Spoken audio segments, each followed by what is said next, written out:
देश दुनिया की सारी बड़ी खबर के साथ के सामने मौजूद दोस्तों चलेंगे। सबसे पहले सबसे बड़ी ट्रेन आपको बताएंगे, जहां पर पूरे दिन चले चर्चा के बीच बताएंगे किस तरीके से पहले चरण के चुनाव को लेकर आखिरकार पत्रकारों की क्या है राय। दोस्तों बताएंगे कौन कहां पर किस और 121 सीटों का रुझान बता रहा है। दोस्तों इसी के साथ में चलेंगे एक और बड़ी अपडेट तो बताएंगे 2 लाख से ज्यादा लोगों से पूछा गया कि पहले चरण के चुनाव में कौन जीतेगा, तो बताएंगे कौन से गठबंधन के साथ सारे लोग खड़े हैं। दोस्तों इसी के साथ में चलेंगे एक और बड़ी अपडेट की तरफ, जहां पर जिस दिन डाले जाएंगे बिहार में वोट उसी दिन 48 पार्टियों के साथ SIR के खिलाफ एक प्रचंड विरोध करने वाला है इंडिया गठबंधन। बताएंगे कौन से राज्य की ये बड़ी अपडेट है दोस्तों और कौन कौन सी पार्टियां इस विरोध में शामिल होने जा रही है। इसी के साथ में राहुल गांधी ने अमित शाह के बेटे को पहली बार निशाने पर लेते हुए क्रिकेट न खेलने पर तंज कसते हुए ऐसी ऐसी बातें कही है दोस्तों, जिसके बाद अमित शाह परिवारवाद पर कोई भी बयान देने से पहले 10 बार सोचेंगे। इसी के साथ में बताएंगे कहां बीजेपी का झंडा जलाने पर जबरदस्त बवाल हुआ, 12 घरों के अंदर पत्थरबाजी और यहां तक कि पुलिस कर्मियों पर भी हमला किया गया दोस्तों। और एक एक करके चलेंगे आज की सारी बड़ी अपडेट तो, लेकिन उससे पहले अगर आप भी मानते हैं कि बिहार के विधानसभा चुनाव में इस बार जनजी परिवर्तन करके दिखाएंगे तो इस वीडियो को लाइक करके लाल बटन दबाकर चैनल को सब्सक्राइब करके बेल आइकन दबाकर कमेंट बॉक्स में अपनी राय जरूर लिखकर बताएगा दोस्तों। अगर आप भी मानते हैं कि बिहार में बदलने वाली है पूरी तस्वीर तो लिखेगा जरूर आपका क्या आंकड़ा है पहले चरण के चुनाव को लेकर। आप क्या मानते हैं 121 सीटों में से पहले चरण में कौन से गठबंधन को कितनी सीटों के आसपास मिलेगा दोस्तों, इसके पीछे क्या बड़े तर्क है। चलते हैं सबसे पहले सबसे बड़ी ब्रेकिंग न्यूज अपडेट की तरफ, जहां पर बिहार के विधानसभा चुनाव को लेकर पहले चरण पर लगातार चर्चाएं चल रही है दोस्तों कि पहले दौर के अंदर आखिरकार जो 10% के आसपास वोट शेयर में इजाफा हुआ है वो किस कारण से हुआ है, इस पर लगातार बहस जारी है। चुनाव आयोग की ओर से अभी तक अंतिम आंकड़ा जारी नहीं किया गया है दोस्तों, केवल लगभग वाला आंकड़ा जारी किया गया है, इस पर भी चर्चाएं जारी है। लेकिन चुनाव में लोगों का रुख क्या है दोस्तों, ये इस बात से पता चलता है कि सोशल मीडिया पर न्यूज तक नाम के चैनल की ओर से ये सवाल पूछा गया लोगों से कि आपको क्या लगता है बिहार चुनाव के पहले चरण के चुनाव में किसकी जीत का माहौल है। इस पर 2,30,000 के आसपास प्रतिक्रिया सामने आई है दोस्तों, यानी 2,30,000 लोगों ने अपना रिस्पांस दिया है और इसमें 4 ऑप्शन दिए गए थे। पहला ये कि एनडीए गठबंधन का माहौल है, दूसरा कि महागठबंधन का माहौल है, तीसरा ये कि आधे आधे % के आसपास का माहौल है, यानी दोनों को बराबरी सीटें मिल सकती है, और चौथा ये कि कह नहीं सकते। इस पर लोगों ने अपनी राय दी है दोस्तों। आपको बता दें कि एनडीए गठबंधन की सरकार पहले चरण के चुनाव में बन रही है। ये यूं कहिए कि पहले चरण के चुनाव में एनडीए गठबंधन को सबसे ज्यादा सीट मिल रही है, ऐसा कहने वाले 2,30,000 में से मात्र 10% लोग हैं। बाकी 3% लोग कहते हैं कि 50-50 के आसपास का आंकड़ा रहेगा, और जिन लोगों को इस बारे में नहीं पता वो 2% के आसपास है दोस्तों। लेकिन जो असली बात है वो ये कि महागठबंधन के पक्ष में एक तरफा माहौल है और महागठबंधन ही पहले चरण का चुनाव जीतना जा रहा है। ये कहने वाले लोगों की संख्या 2,30,000 में से 85% के आसपास है, यानी आप समझिए कि 2,30,000 में से 1,65,000 लोग इंडिया गठबंधन को पहला चरण में जीतता हुआ बता रहे हैं दोस्तों, यानी ये बहुत बड़ी संख्या है और कहीं ना कहीं लोगों का मूड तो इसी तरीके का है। ऐसे में अलग अलग पत्रकारों की क्या राय है, इस पर अलग अलग तरीके की प्रतिक्रिया सामने आई है दोस्तों। बिहार से जुड़े हुए वरिष्ठ पत्रकार जो केवल पटना में मौजूद रहते हैं और बिहार के आसपास की खबर रखते हैं दोस्तों, अजीत द्विवेदी, उनके द्वारा कहा जा रहा है कि इस बार के विधानसभा चुनाव में प्रशांत किशोर का फैक्टर एक बहुत बड़ा फैक्टर होगा। उनका दावा है कि प्रशांत किशोर को जो वोट मिल रहे हैं वो शहरी मतदाताओं के वोट मिल रहे हैं, और शहरी मतदाताओं में जो मिडिल क्लास है, मध्यम वर्गीय है, उनके वोट मिल रहे हैं। इसीलिए बीजेपी जो इस उम्मीद में बैठी थी कि पिछली बार पटना संभाग के 14 सीटों में से उनको केवल 3 सीट मिली थी, इस बार वो सीटें जरूर बढ़ेगी और बहुमत का आंकड़ा बढ़ेगा। बीजेपी का वो भी भ्रम टूट गया है। कारण यह है कि जनसुराज पार्टी ने शहरी क्षेत्रों में अच्छे उम्मीदवार मैदान में उतारे हैं, जिसके कारण शहरी क्षेत्र में इनका वोट प्रशांत किशोर की ओर डाइवर्ट हो रहा है, उधर जा रहा है दोस्तों। और शहरी क्षेत्रों में कम से कम 8% तक कम वोटिंग हुई है, यानी 64% से ज्यादा वोट पूरे बिहार में पड़ा है दोस्तों। जबकि शहरी क्षेत्र जिसमें पटना का क्षेत्र है और अलग अलग जिलों के सदर की सीटें हैं दोस्तों, तो इन सभी जगह पर बीजेपी के दांत खट्टे कर रखे हैं प्रशांत किशोर ने। और ये बात भी पत्रकार मान रहे हैं कि ज्यादातर जो वोटर है वो बीजेपी के प्रशांत किशोर की ओर शिफ्ट हो रहे हैं और जनसुराज पार्टी की स्थिति मजबूत है, और 10% के इजाफे के कारण भाजपा के जो वोट है उसमें सेंधमारी हो रही है दोस्तों। इसके बाद एक और बड़ा फैक्टर बताया गया है।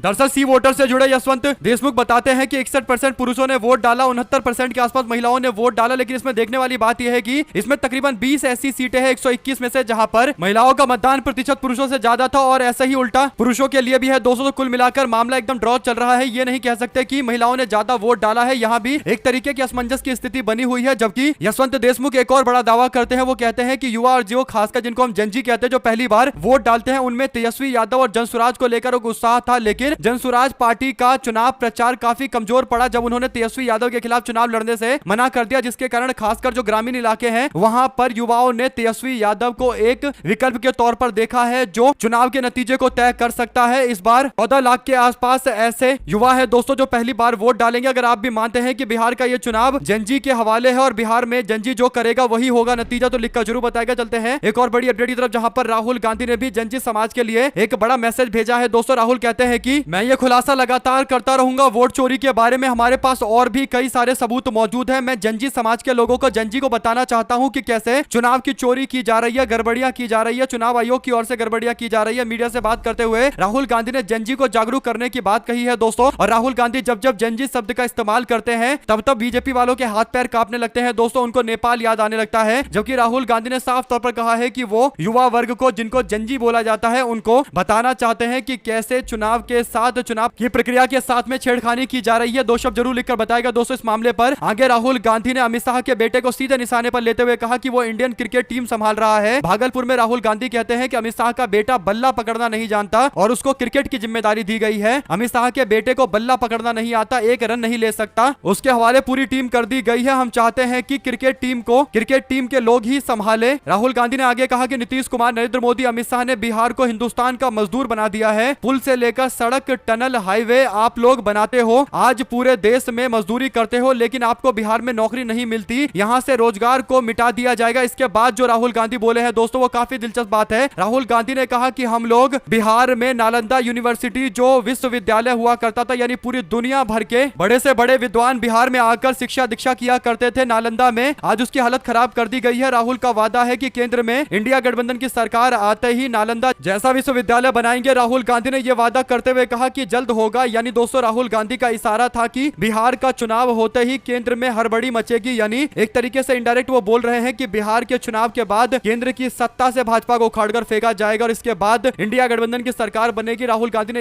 इशारों में बिहार चुनाव का मतलब समझा दिया है। राहुल गांधी सीमांचल क्षेत्र में बोल रहे थे दोस्तों। सबको पता है कि अगर बिहार में तस्वीर बदलेगी तो केंद्र में तस्वीर बदलने में केवल 2 से 3 महीने का टाइम लगेगा। दो शब्द जरूर लिखकर बताएगा इस पूरे मामले पर। चलते हैं एक और बड़ी अपडेट की तरफ, जिसमें बिहार के विधानसभा चुनाव में बीजेपी के लोग आकर जंगल राज का धुन गा रहे हैं दोस्तों। पहले चरण के चुनाव के बाद से तो नरेंद्र मोदी भी छाती में गोली मारने वाले गानों का जिक्र करते हुए जंगल राज का दावा कर रहे हैं और ऐसे में बीजेपी को लेकर एक बड़ी अपडेट सामने आई है दोस्तों। खबर बिहार के भोजपुर से है, जहां पर दुलमचक चौरी थाना भोजपुर में झंडा जलाने और चुनावी तनाव की पृष्ठभूमि में दो पक्षों के बीच में भारी पत्थरबाजी हुई दोस्तों और 100 से 150 की भीड़ ने पत्थरबाजी की। कम से कम 4 पुलिसकर्मी, एक उप निरीक्षक सहित कई लोग घायल हो गए। लगभग आधा दर्जन पुलिस वाहन को क्षतिग्रस्त यानी नुकसान पहुंचाया गया। भीड़ को हटाने के बाद फ्लैग मार्च करके स्थिति को काबू करने की कोशिश की। स्थानीय रिपोर्ट में सुबह संदिग्ध हथियारबंद 2 युवकों को पकड़ने पर शुरू हुए तनाव के बीच में पुलिस हस्तक्षेप पर भीड़ भड़कने का वर्णन किया जा रहा है। दोस्तों आपको बता दें कि टकराव के दौरान कुछ घरों, वाहनों को, गाड़ियों को क्षतिग्रस्त किया गया। टाइम्स ऑफ इंडिया ने इस पूरे मामले को लेकर बताया है कि 2 संदिग्ध लोगों को पकड़ने के लिए पुलिस वाले पहुंचे थे, तब ये भीड़ भड़की। लेकिन सबसे बड़ा सवाल तो यही है दोस्तों कि बीजेपी के झंडे को लेकर मारपीट हो रही है। एकदम आश्चर्यजनक बातें हैं। सोचिए, बीजेपी के झंडे की वैल्यू तो बीजेपी के बड़े बड़े नेता नहीं करते दोस्तों, और भाजपा के कार्यकर्ता इसे लेकर क्यों इतना सीरियस है, ये बड़ा सवाल है। 2 शब्द जरूर लिखकर बताइएगा। चलते हैं एक और बड़ी अपडेट की तरफ, जहां पर बिहार में दूसरे चरण के चुनाव 11 तारीख को होंगे दोस्तों और सुबह से ही लगातार वोट डाला जाएगा। ऐसे में 48 पार्टियां तमिलनाडु में इसी दिन इसी समय एक साथ जुटने वाली है और 11 नवंबर को SIR को लेकर एक जोरदार तरीके का विरोध किया जाएगा दोस्तों। तमिलनाडु की 48 पार्टियों ने सुर से सुर मिलाते हुए DMK पार्टी के साथ मोर्चा खोलने का ऐलान किया है। साफ तौर पर कहा है कि SIR को अगर लागू करना है तो तमिलनाडु में लागू करने से रोका नहीं जा रहा। चुनाव आयोग से बोला जा रहा है कि केवल इतना करो कि अब 2026 में चुनाव होने वाले, कुछ दिनों में चुनाव हो जाएंगे, उसके बाद तमिलनाडु में SIR करवा लेना। चुनाव से पहले ही SIR करवाने की क्या जरूरत है, इसी तरीके का तर्क दिया जा रहा था बिहार चुनाव को लेकर, जो एकदम लॉजिकल है दोस्तों। इसके बावजूद बिहार में चुनाव आयोग ने चुनाव से पहले SIR करवाया, आनन फानन में SIR करवाया, अब तमिलनाडु में करवा रहे हैं। सोचिए, अगर बिहार के टाइम में, यानी जब SIR बिहार में चल रहा था तब 10 महीने के आसपास टाइम था तमिलनाडु में चुनाव का, तो उस समय करवा लेते तो थोड़ा और ज्यादा टाइम लेकर आराम से SIR की प्रक्रिया पूरी हो जाती। लेकिन अब करवाने जा रहे हैं जब ज्यादा टाइम बचा नहीं है, 6 महीने से कम टाइम है दोस्तों, तमिलनाडु में चुनाव होगा। इस पूरे मामले पर अब लगभग 48 पार्टियों ने एक साथ बैठकर समर्थन देने और जोरदार तरीके का विरोध करने का ऐलान किया। इसमें DMK party, Congress party, CPI party, CPM party, VCK party यानी थलपति विजय की नई पार्टी भी विरोध करने के लिए साथ में खड़ी है। MDMK पार्टी और इंडियन यूनियन मुस्लिम लीग भी साथ में खड़ी है। KDM AIADMK यानी सहयोगी पार्टी भी साथ में है दोस्तों, और MMK पार्टी के साथ में AIFB पार्टी है। टोटल मिलाकर 48 ऐसी पार्टियां हैं जो एक साथ इकट्ठा हो रही है। बड़ी बात यह है कि बीजेपी और AIADMK को छोड़कर सभी लोग एकजुट हो गए हैं, यानी अलग थलग हो चुकी है बीजेपी और उसकी सहयोगी AIADMK। तमिलनाडु के अंदर अगर आप भी मानते हैं कि इस मामले पर एकदम सही तर्क देकर विरोध किया जा रहा है तो लिखकर जरूर बताएगा दोस्तों। चलते हैं एक और अपडेट की तरफ, जिसमें तेजस्वी यादव को रोकने के लिए पहले चरण के बाद से ऐसा लग रहा है कि सारी ताकतें लगा दी गई है दोस्तों। तेजस्वी यादव कटिहार में प्रचार करने के लिए गए थे, लेकिन क्योंकि प्रचार में पहुंचते पहुंचते रात हो गया दोस्तों और मंच पर किसी भी तरीके के लाइट का इंतजाम नहीं था, जनरेटर का इंतजाम नहीं था और यहां तक कि इलेक्ट्रिसिटी बिजली भी नहीं दी गई थी सरकार की ओर से, प्रशासन की ओर से। तो तेजस्वी यादव के पास कोई विकल्प नहीं था। तेजस्वी ने इस पूरे मामले पर स्पष्ट कहा कि वो रैली तो करके जाएंगे, इतनी दूर आए हैं कार्यकर्ताओं से मुलाकात करने के लिए। हेलीकॉप्टर की अनुमति नहीं दी गई तो फिर देर रात कटिहार से पूर्णिया तक गठबंधन के उम्मीदवार की 4 जनसभाओं को संबोधित करते हुए सड़कों से आगे बढ़े तेजस्वी यादव और बिजली काट दी गई तो उन्होंने कार्यकर्ताओं से कहा कि सभी लोग अपने फोन का फ्लैश लाइट ऑन करें और फ्लैश लाइट जलाई गई दोस्तों। उसमें तेजस्वी यादव ने भाषण दिया और कार्यकर्ताओं को बताया कि वो ज्यादा देर यहां भाषण नहीं दे सकते क्योंकि उनको लगातार रैलियां करनी है। 17-17, 18-18, 20-20 रैलियां कर रहे हैं तो ज्यादा तो नहीं बोल पाएंगे, लेकिन वो कार्यकर्ताओं से केवल इतना कहते हैं कि अब आपके हवाले है पूरा चुनाव, आप लोग आरजेडी का आस्थे चुनाव देखिए और सुनिश्चित करिए कि राष्ट्रीय जनता दल बिहार विधानसभा चुनाव में अपने सहयोगियों के साथ मिलकर गठबंधन के आंकड़ा यानी बहुमत का आंकड़ा छूकर दिखाए, इसीलिए आप सभी लोग काम पर लग जाइए। कार्यकर्ताओं से उन्होंने आश्वासन प्राप्त किया और इसके बाद तेजस्वी यादव ने अपने घोषणा पत्र का जिक्र करते हुए सारी बातें बताकर वहां से आगे निकल गए दोस्तों और गाड़ी में ही तेजस्वी यादव सो जाते हैं। इसके बाद हेलीकॉप्टर का इंतजाम होता है, फिर वो हेलीकॉप्टर से एक जगह से दूसरी जगह जाते हैं। तो ये सिलसिला लगातार जारी है, बेहिचक बेधड़क रैलियां कर रहे हैं, डंके की चोट पर रैलियां कर रहे हैं। साथ साथ दोस्तों राहुल गांधी ने महाराष्ट्र में दलित समाज के द्वारा आरक्षित सरकारी जमीन के सौदे को लेकर अजीत पवार के ऊपर गंभीर आरोप लगाए हैं दोस्तों। राहुल गांधी ने महाराष्ट्र में कथित दलित आरक्षित सरकारी जमीन सौदे पर आरोप लगाते हुए कहा कि लगभग 1800 करोड़ मूल्य की जमीन मात्र 300 करोड़ रुपए में उप मुख्यमंत्री अजीत पवार के बेटे से जुड़ी कंपनी को दे दिया गया और जो सरकारी टैक्स लगता है जिसको स्टाम्प ड्यूटी कहते हैं, रजिस्ट्रेशन के टाइम पे लगता है, रजिस्ट्री के टाइम पर मात्र 500 रुपए में स्टाम्प ड्यूटी का काम करवा दिया गया दोस्तों। यानी 1800 करोड़ रुपए की जमीन खरीदने के लिए केवल 50 रुपए का स्टाम्प सरकारी टैक्स दिया गया, यानी एक तो सरकार का टैक्स लूटा गया, दूसरा 1800 करोड़ की जमीन 300 करोड़ में पवार के बेटे ने खरीद ली और ये दलित समाज से जुड़ी हुई जमीन थी दोस्तों। पार्थ पवार अजीत पवार का बेटा है जो अब इस पूरे मामले पर पूरी तरीके से एक्सपोज हो गया है। राहुल गांधी ने जैसे ही ये खुलासा किया दोस्तों वैसे ही अब उप मुख्यमंत्री अजीत पवार ने कहा कि संबंधित भूमि सौदा रद्द किया जा चुका है, निष्पक्ष जांच की मांग की गई है। उन्होंने दावा किया कि कंपनी के भूमि के सरकारी आरक्षित होने की कोई जानकारी नहीं थी, यानी कंपनी जमीन खरीदने के लिए गई लेकिन उसको पता नहीं था कि ये सरकारी जमीन है, सरकार ने आरक्षित कर रखी है, SC ST समाज के उत्थान के किसी कार्य के लिए सरकार ने रखा हुआ है दोस्तों। ऐसे में बीजेपी के वित्त मंत्री और उसके बेटे के बीच में आपस में डील हुई दोस्तों, यानी वित्त मंत्री बाप ने अपने बेटे की कंपनी को ये जमीन बेच डाली और सरकार को नुकसान पहुंचा दिया और जब फंसे तो अब भाजपा सरकार के वित्त मंत्री को पता ही नहीं था कि ये सरकारी जमीन है। सोचिए दोस्तों कितना बेवकूफ बना रहे हैं जनता को। अगर आप भी मानते हैं कि खुलेआम लूट चल रही है महाराष्ट्र में और ये बात अब सबके सामने स्पष्ट आ चुकी है तो लिखकर जरूर बताएगा, ज्यादा से ज्यादा वीडियो को शेयर कीजिएगा दोस्तों। चलते हैं एक और बिग ब्रेकिंग न्यूज अपडेट की तरफ, जहां पर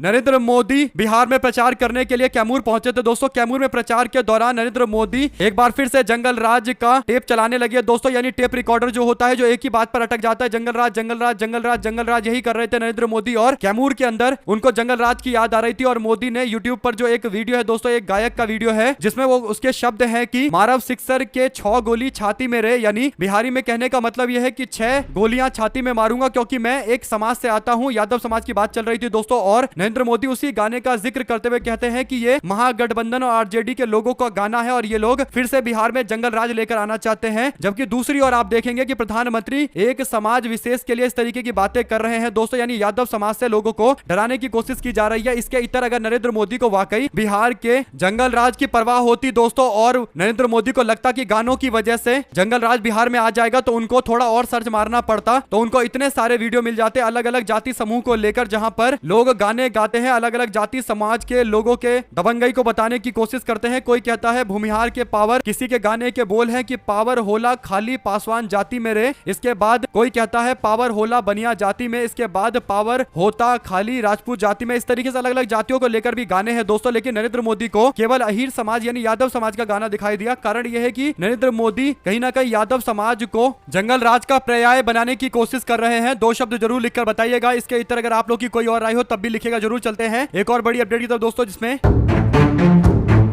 कांग्रेस पार्टी की महासचिव प्रियंका गांधी आज कदवा, बरारी, पूर्णिया सदर के अंदर चुनावी जनसभा को संबोधित करेंगी। कांग्रेस पार्टी की नेत्री प्रियंका गांधी शकील अहमद खान जो महागठबंधन के कांग्रेस पार्टी के प्रत्याशी हैं, कदवा विधानसभा सीट से उनके लिए प्रचार करेंगी दोस्तों, और तौकीर आलम के लिए प्रचार करेंगी जो बरारी विधानसभा सीट से चुनाव लड़ रहे हैं। पहले उनकी दूसरी सीट हुआ करती थी। इसके बाद झील टोला जनता चौक पूर्णिया में उनकी एक सभा है प्रियंका गांधी की। जितेंद्र कुमार महागठबंधन कांग्रेस पार्टी के प्रत्याशी पूर्णिया सदर विधानसभा क्षेत्र 62 में जाकर प्रचार करेंगी। तो सारे कार्यक्रम प्रियंका गांधी के आज पता चल रहे हैं दोस्तों। ऐसे में देखना यह होगा कि क्या पप्पू यादव भी यहां मंच पर मौजूद रहेंगे, क्योंकि पूर्णिया में कई सारी सभाएं हो रही है। साथ साथ बीटीपी पार्टी यानी भारत ट्राइबल पार्टी के 45 नेताओं ने कांग्रेस पार्टी में वापसी की है दोस्तों। कांग्रेस के प्रदेश अध्यक्ष गोविंद सिंह डोटासरा ने राजस्थान में कहा कि आप लोगों को भ्रमित किया गया था, लेकिन अच्छी बात है कि आप लोग वापस से कांग्रेस पार्टी परिवार से जुड़े। आप लोग कांग्रेस पार्टी की विचारधारा को मानते हैं, और अगर कुछ हमारी कमी रही है, कुछ आप लोगों को भ्रमित किया गया है, इस देश के निर्माण में आदिवासी भाइयों का बड़ा योगदान है, इसलिए आप लोग बड़ी संख्या में कांग्रेस से जुड़िए। आपको कांग्रेस पार्टी के साथ में मिलकर अपने समाज को सशक्त बनाना है, आदिवासी समाज को सशक्त बनाने का काम करना है। इसके लिए सब मिलकर प्रयास करेंगे तभी संभव हो पाएगा। और भारतीय ट्राइबल पार्टी जो आदिवासी समाज की पार्टी मानी जाती है दोस्तों, और अमूमन कुछ लोगों का मानना रहता है कि यह पार्टी इसलिए बनवाई जाती है ताकि कांग्रेस पार्टी के जो आदिवासी वोटर है उनको एक नए आदिवासी ग्रुप बनाकर या फिर यूं कहिए पार्टी बनाकर वोटों को तोड़कर कांग्रेस पार्टी को कमजोर करने की साजिश के तहत आगे किया जाता है। हालांकि भारतीय ट्राइबल पार्टी को 2 से 3 सीटें मिल पाती है, उसमें वो कुछ तो कर नहीं सकते, लेकिन कांग्रेस पार्टी को नुकसान ज्यादा सीटों पर पहुंचा देते हैं। इसी के साथ में चलते हैं एक और बड़ी अपडेट की तरफ, जिसमें दोस्तों एक आंकड़ा बताता है कि बिहार में जब जब इतिहास में कभी भी 60% से आसपास या 60% के ऊपर वोटिंग हुई है तो महागठबंधन की पार्टी राष्ट्रीय जनता दल की सरकार रही है। इसके कई एग्जाम्पल दिए गए। 2020 में 57% के आसपास वोट पड़ा था, एनडीए की सरकार बनी। 1995 में जब 61% के आसपास वोट पड़ा, राष्ट्रीय जनता दल का दूसरा टर्म आया, राष्ट्रीय जनता दल दोबारा जीती। 1990 में 62% वोट पड़ा, आरजेडी जीती। 2000 में 62% वोट पड़ा, राष्ट्रीय जनता दल जीती। और 2025 में फिर से 64% के आसपास वोट पड़ा है। तो ये चौथी बार है जब 60 के ऊपर वोटिंग परसेंटेज, मतदान का प्रतिशत पहुंचा है दोस्तों। तो क्या संकेत वही मिल रहे हैं जो इतिहास में मिल रहे थे? कहीं ना कहीं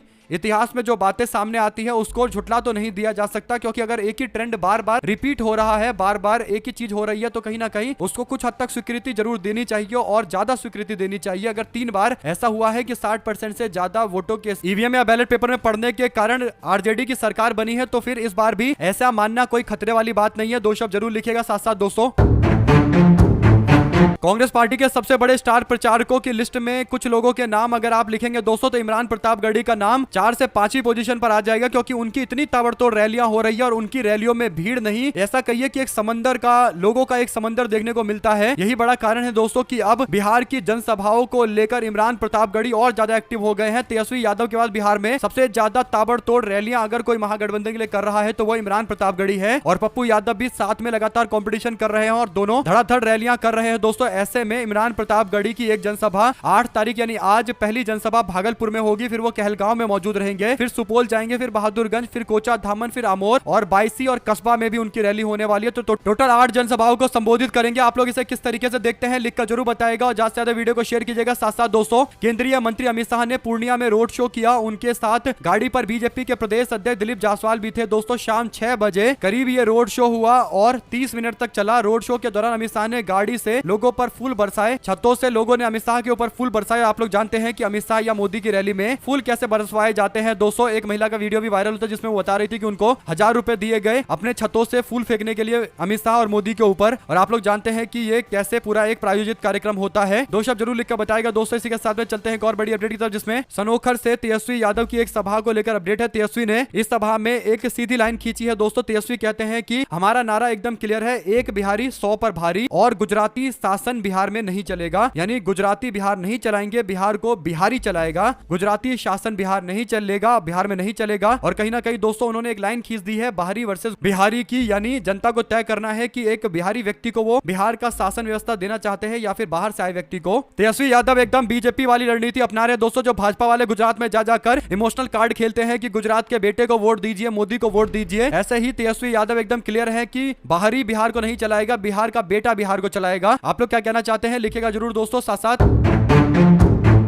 पिछले तकरीबन 5 साल से जेल में बंद है उमर खालिद दोस्तों, और अभी तक ट्रायल भी पूरा नहीं हुआ और उनको जेल में रखा गया। बार बार सुप्रीम कोर्ट से लेकर अलग अलग कोर्ट के अंदर अर्जी दाखिल की जा रही है, इसके बावजूद उमर खालिद को और शर्जील इमाम को छोड़ा नहीं जा रहा। लेकिन उमर खालिद कितनी बड़ी पर्सनैलिटी है, कितने बड़े व्यक्ति हैं दोस्तों, ये इस बात से समझ में आता है कि उमर खालिद को लेकर न्यूयॉर्क के नए नए मेयर चुने गए हैं जोहरान ममदानी। उन्होंने जेएनयू के स्कॉलर उमर खालिद जो जेल में बंद है उनको लेकर 1845 दिन जेल में रखे जाने पर उमर खालिद का डायरी पढ़ के लोगों को सुनाया है। और ये बहुत बड़ी बात है दोस्तों, दुनिया के सबसे ज्यादा अमीर न्यूयॉर्क सिटी के अंदर पहली बार भारतीय मूल के गुजरात के जोहरान ममदानी चुनाव जीते हैं दोस्तों, और ममदानी उमर खालिद की चर्चा कर रहे हैं। ये अपने आप में दुनिया भर के अंदर उमर खालिद से जुड़े मामले को पहुंचाने का मामला है। अगर आप भी मानते हैं कि कहीं ना कहीं भारत की लोकतांत्रिक व्यवस्था की छवि इस पूरे मामले से खराब हो रही है दोस्तों, और किन लोगों के कारण हो रही है आप लोग जानते हैं कि कौन लोग भारत के अंदर भारत के संविधान से ऊपर अपनी मानसिकता को समझते हैं। और अभी तक उमर खालिद का ट्रायल भी पूरा नहीं हुआ और उनको जेल में रखा गया। ये नेचुरल जस्टिस यानी प्राकृतिक न्याय के खिलाफ है। 2 शब्द जरूर लिख कर बताएगा। साथ साथ कर्नाटक में किसानों ने भारी विरोध किया कांग्रेस पार्टी की सरकार का। फिर कांग्रेस की सरकार के मुखिया सिद्धरमैया ने एक बड़ा ऐलान कर दिया दोस्तों, उन्होंने कहा कि हम लोग गन्ने के ऊपर एफआरपी जो फेयर रिटेल प्राइस होता है वो 3300 रुपए करने जा रहे हैं प्रति क्विंटल, और ये 11% की बढ़ोतरी है, जिसके बाद किसानों ने जोरदार तरीके का जश्न मनाया है दोस्तों। एफआरपी की बढ़ोतरी के बाद अब उत्तर प्रदेश के अंदर योगी सरकार के सामने किसान यहाँ भी चुनौती पेश करेंगे, जो गन्ने की कीमत बढ़ाने को लेकर लगातार आंदोलन कर रहे हैं। हमारे साथ लगातार जुड़े रहने से दोस्तों का बहुत बहुत धन्यवाद। देख रहे थे आपका अपने चैनल जय हिंद जय भारत। ज्यादा से ज्यादा वीडियो को शेयर कीजिए दोस्तों, बहुत धन्यवाद।